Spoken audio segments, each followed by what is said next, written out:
In the headlines, gunmen abduct 6 in Rigachukun near Kaduna, fear grips residents.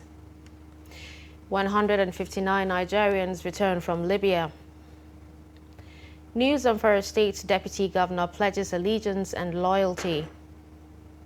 And on the foreign scene, Moscow launches full-scale invasion into Ukrainian cities as Kiev accuses Putin of war of aggression. Hello and welcome to Trust News Update. I'm Dashan Husseina Usman.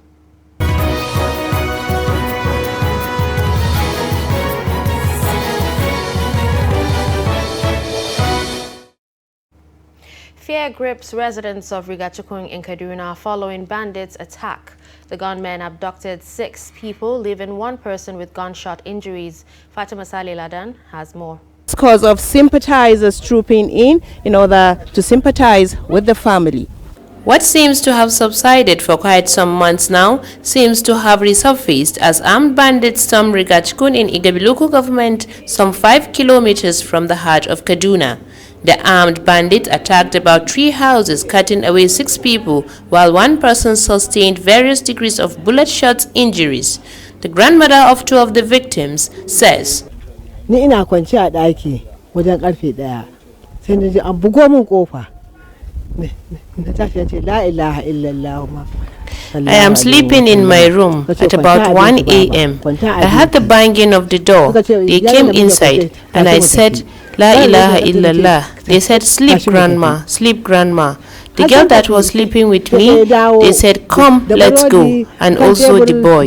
They did not say anything to me. Shar Habilu is 14 years and Khadija is a bride to be soon.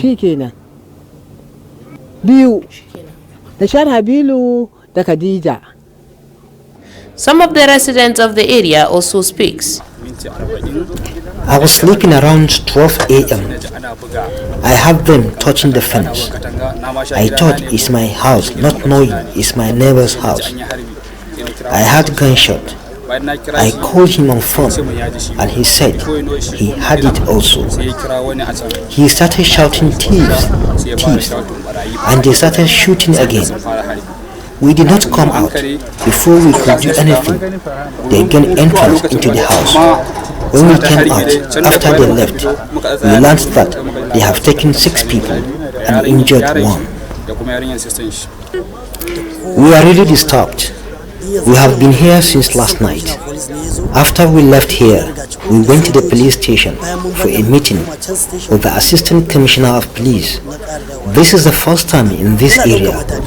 We will do meetings as elders and take necessary actions.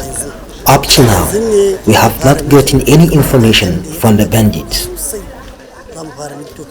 Many calls to the government have been done in order to bring an end to the security challenges bedeviling the nook and crannies of the state, as no one feels safe anymore. Fatima Saleh Ladan, Trust TV News, Kaduna. Still on insecurity, killing of a businessman Abubakar Mekayang Arha of Sabangari, Alhaji Yahuza in Batagarawa local government area of Katsina State has ignited protests from locals.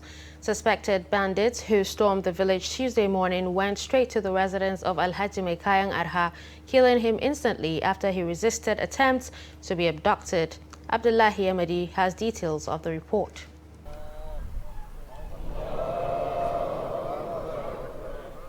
Sabangaran Alhaji Yahuza, which is just 3 kilometers at the outskirts of the ancient city of Katsina on Batsari Road, was thrown into mourning following the gruesome killing of Alhaji Abu Mekayang Arha by suspected bandits. The villagers say they were aware of the attack by the bandits and they have received several calls on their movements and reported same to security operatives but could not avert the attack. Hajia Horera, one of the 3 widows of the deceased, narrates how her husband was killed.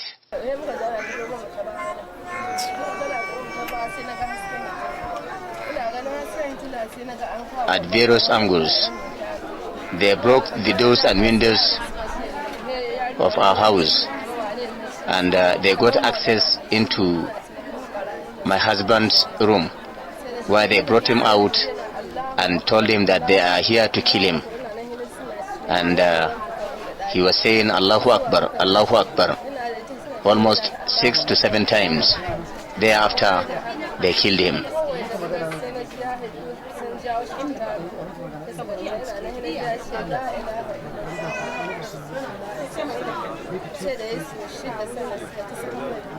Similarly, Alhaji Abdul Hayatu and Sailuba Abubakar, children of the deceased, said this is the second time their father was attacked, and called for more proactive measures to end the incessant killings of innocent people in the country and Katsina State in particular. You see, in the past we were hearing issues or rather cases of attacks, banditry, assassinations and so on and so forth from a distance. We never thought of things like this will come to our place like this. But look at it. My father was assassinated. We have heard all they have said. He attempted giving them money and other valuables, but they refused to take it and just told him that they are here to kill him. We are suspecting assassins. They were here to assassinate him, and they have succeeded in doing so. May his soul rest in peace. Amen. Few minutes after the burial, some angry youth took to the streets and protested what they described as the inaction of security operatives, especially men and officers of the Nigeria Security and Civil Defense Corps. You see, we are not happy with the Nigeria Security and Civil Defense Corps officers. See the checkpoint just inside this village. They were around when the bandits arrived, but they ran away upon hearing their heavy gunshots. And now they are shooting to scare us. We are not happy with them. And also see their barrack just inside this village. Look at it, just inside this village. Their barrack is here, but they were nowhere to be found during the attack. That's why we are unhappy with them. Look at it. And now they are threatening to do something because we are protesting. Some of the villagers say the men and officers of the NSCDC were overwhelmed by the heavy gunshots fired by the suspected bandits, a situation that forced them to go into hiding for their dear lives. The insecurity in Katsina State is changing its dynamics on daily basis, as hardly a day passes without recording a reported case of attack. In most of the communities attacked by bandits in recent times, there were reports of rape, maltreatment of people, besides taking away all the valuables belonging to the victims. Abdullahi Ismail, Trust Television News, Katsina. Various speakers at a one-day roundtable to fighting insecurity in Nigeria have identified bottlenecks undermining efforts to address the various security challenges plaguing the country. The forum tagged Going for Broke, Fighting Insecurity in Nigeria was convened by 21st Century Chronicle Roundtable to find solutions to the deteriorating security situation in the country. Trust TV's Shafi'u Suleiman reports. Speaking on the theme, Armed Forces and the War Against Insecurity in Nigeria, guest speaker General Leo Irabo, Nigeria's Chief of Defense Staff, highlights some of the major impediments undermining current efforts to defeat armed groups terrorizing the country. Over-reliance on imported military wares. This also has been part of the challenge, and that's the reason why I believe that we need to develop our military industrial complex to be able to change the scenario. Why do we need to, at every point in time, depend on external actors to be able to get the wherewithal that we need to be able to bring a change within our environment? The discussants, former Director Defense Information Major General Chris Olukolade and Dr. Mero Mandara, give perspectives as they identify the other gaps in the fight against insecurity. We find that intelligence that will be available to enhance both military operations and security operations generally may not be forthcoming as it ought to be. I narrate it as if it's a situation where rivalry. What we need to do is strategic use of resources. We all know what I mean. Resources are inappropriately used or worse still stolen. Emir of Sileja Mohammed Awal Ibrahim, the convener Mahmoud Jega and other participants also speak. We have to know and perfect our information gathering systems so that we can then feed the various security agents and to ensure action. And I'm also worried about the endemic level of corruption in this country. And we who say we are chronicling the 21st century, if the country falls apart due to insurgency or insecurity, we will not be able to chronicle not just 21st century but anything at all. So that is the main motivation. Although we are only a year old, but we thought we must really give something back to our community. Unfortunately, we've been reacting to the security situation. We haven't been able to take a proactive position on them, and so we react when we see them. What baffles me most is the emergence of the so-called bandits. The major takeaway is that we've had some significant improvement in the battle against insecurity, but we are not there yet, and that we should continue to work hard. I do raise a question about the national security policy, whether we have one or not, but you heard from the CDS, because that is important. The national security is important because we can't have a national security strategy without a clearly defined national security policy. While Professor Jibrin Ibrahim discussed reducing tension as election year approaches, Dan Agbese discussed media and peace building in Nigeria. Shafiu Suleiman, Trust TV News, Abuja. Village heads in Bashar district in Wasi local government area of Plateau state are on the run because of attacks by bandits. Abdullahi Usman, a resident of Sabangari village, said the village heads and other residents had fled. Abdul Hamid Chikaki is a resident of Bunyum local government area and said they were planning to flee as kidnappers had dominated villages surrounding Bunyum and are attacking them on a daily basis. The police spokesman in the state, ASP Uba Gabriel, neither answered the calls placed to him nor responded to a text message sent to him. However, the spokesman of the Operation Safe Haven, Major Isha Kutakwa, when contacted on the development, said the troops responded to a distress call in the early hours of Tuesday about the bandit attacks and kidnapping in Wasi. At least 159 stranded Nigerians in Libya have been repatriated to Nigeria. They were received on Wednesday by officials of the federal government led by the National Emergency Management Agency. According to NEMA, some returnees arrived with serious medical conditions as they were ferried out of the airport by medical personnel on ground. NEMA said the returnees comprised 80 female adults, 4 female children and 1 female infant, while the male returnees include 67 adults, 6 children and 1 infant. In another development, Senator Hassan Nasiha, representing Zamfara Central in the National Assembly, has been sworn in as Deputy Governor of the state.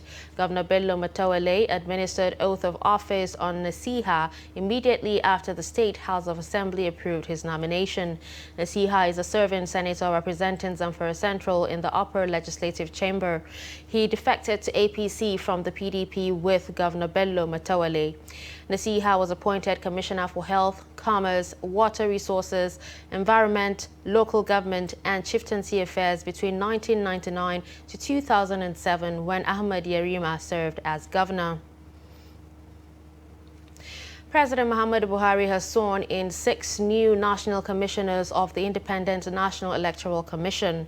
Those sworn in were Mohammed Haruna, Niger State, Agbamuche Mbu, Delta, Okeagu Nnamdi, Abia, Major General Abubakar Alkali, retired, Adamawa, Professor Rada Gumus, Bayelsa, and Sam Elumeku, Ogun. Speaking to State House reporters after the swearing-in ceremony, INEC Chairman Professor Mahmoud Yakubu said Nigerians should expect the best out of INEC now that the Commission has the full complement of its commissioners.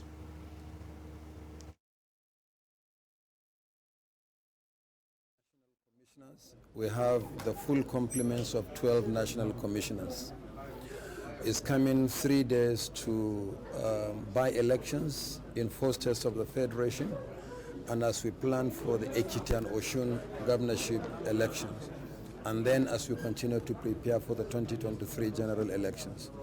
We will go on firing on all cylinders now that we have the full complement of commissioners, and Nigerians should expect the best out of the commission.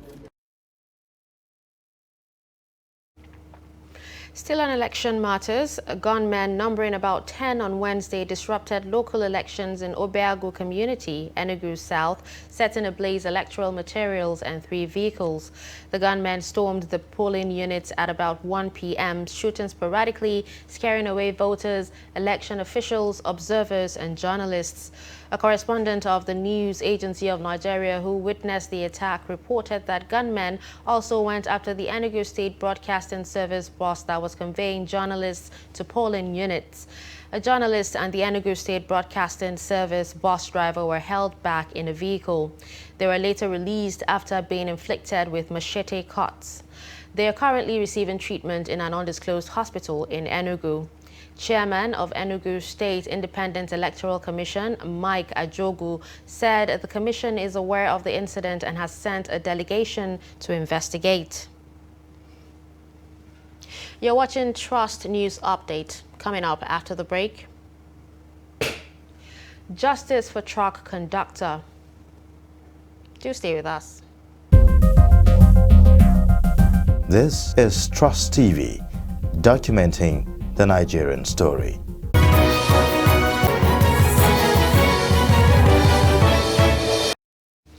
Welcome back. You're still watching Trust News Update. Let's take a look at some of our top stories.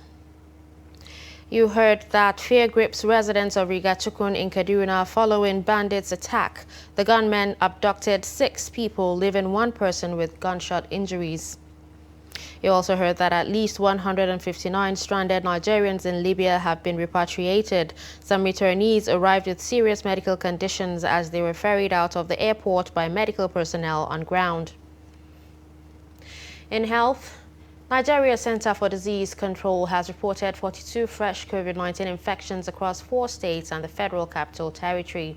The NCDC stated this in an update for Wednesday, February 23, noting that 15 people were discharged after they recovered from the infection, while no person died from COVID complications. With the newly confirmed cases, a total of 254,394 infections have been recorded, with 230,861 recoveries and 3,142 fatalities. Meanwhile, the World Health Organization says a hub has been established in South Korea to train low and middle-income countries to produce their own COVID-19 vaccines. The countries selected by WHO include Nigeria, Egypt, Kenya, Senegal, South Africa, and Tunisia to receive technology that is needed to produce messenger ribonucleic acid vaccines. Parents of 20-year-old Masoud Adamu, allegedly killed by operatives of Kaduna State Traffic Law Enforcement Agency, are demanding justice for the deceased. Adamu Imam visits Angursa village in Shira local government area of Bauchi State, where parents of late Masoud live. His report. Malam Adamu Mohammed, the father of Masoud Adamu, told Trust TV that he was seriously devastated on receipt of the shocking news that his son was killed by some officials of the Kaduna State Traffic Law Enforcement Agency after an argument with them beside the main road within Kaduna Metropolis. According to him, they accused the driver of the tipper and his son, who is working as a conductor, for violating the traffic rules. My son left home for search of greener pastures in Kaduna a few years ago, only to get killed by people who claimed to be protecting the citizens by enforcing traffic laws.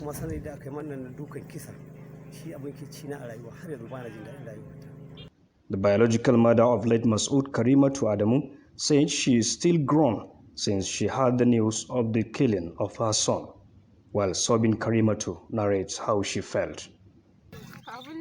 There is nothing I can do to remedy the tragedy. I submit everything to the will of Allah. I pray for his departed soul to rest in peace. Those that cheated him, God will see us through. I can't quantify how bereaved I am at the moment. The village head of Agurusa, Malam Yao Haruna, he was part of the delegation visited Kaduna State as representative of the deceased after the incident. He explained further how they beat Masood in several parts of his body. They removed the plate number of the tipper and started beating them together with the driver. Immediately, they started dragging, saying they must take them to their office. Masood ran afterward, but later the Castile people overpowered him and beat the hell out of him, and he falls close to a culvert and injured his head. That was all. He died on the spot, according to eyewitness. Speaking to Trust TV in a telephone chat, the guardian of the deceased regretted that Masood is a bona fide indigene of Bauchi State. Therefore, there is a need for the two state governors of Bauchi and Kaduna to venture into the case to ensure that it is not swept under the carpet, adding that adequate compensation should be meted out to the family of the murdered young Masood. From Shura local government area, Adamu Imam, Trust TV News, Bauchi.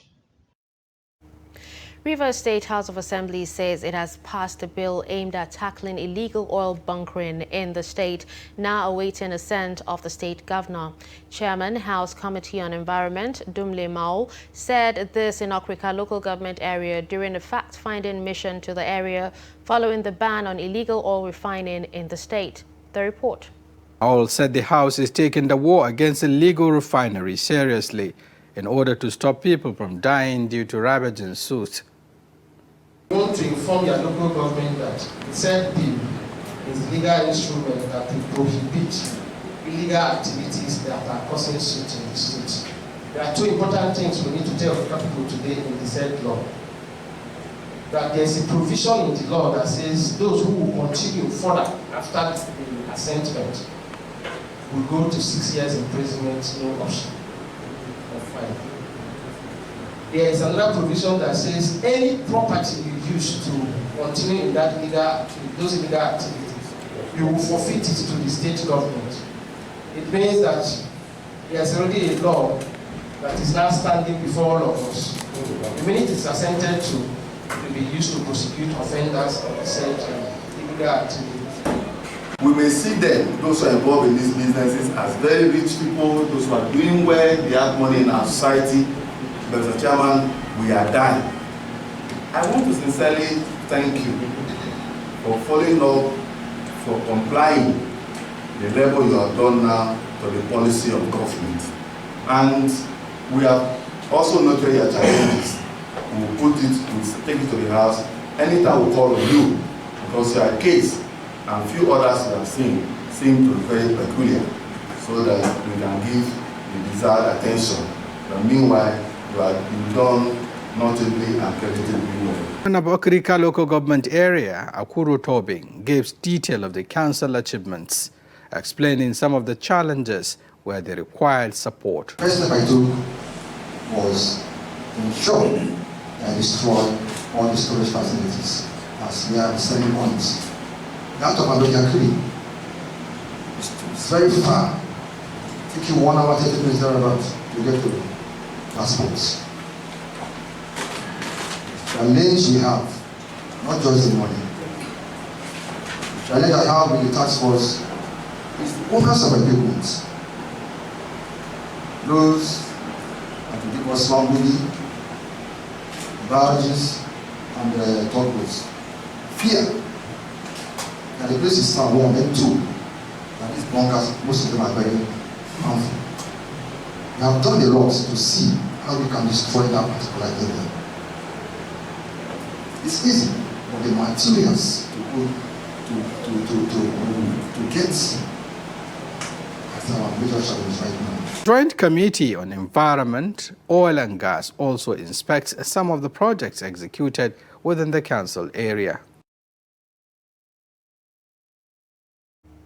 Moving on to business, oil price on Thursday rose to $102 a barrel for the first time since September 2014, with escalating tensions between Russia and Ukraine.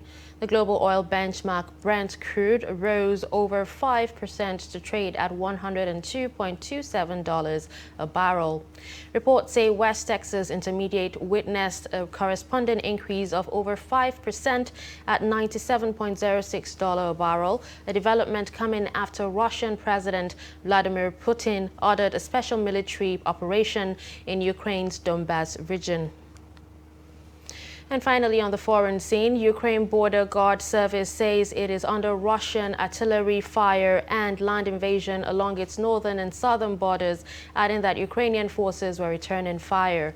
This is confirmed in a statement issued as a Ukrainian Interior Ministry official reported the fall of the previously government-held town of Shastia on the eastern front line with the rebel-held enclave. The border guards said that Russian forces are supported by Belarus and that an attack had been launched from Crimea, the Russian-occupied peninsula region on Ukraine's southern flank. Border units, border detachments and checkpoints are being attacked with artillery, heavy equipment and small arms. With that, we've come to the end of Trust News Update. Don't forget to follow us across all our social media platforms. I'm Darshan Hussaina Usman. Thanks for watching.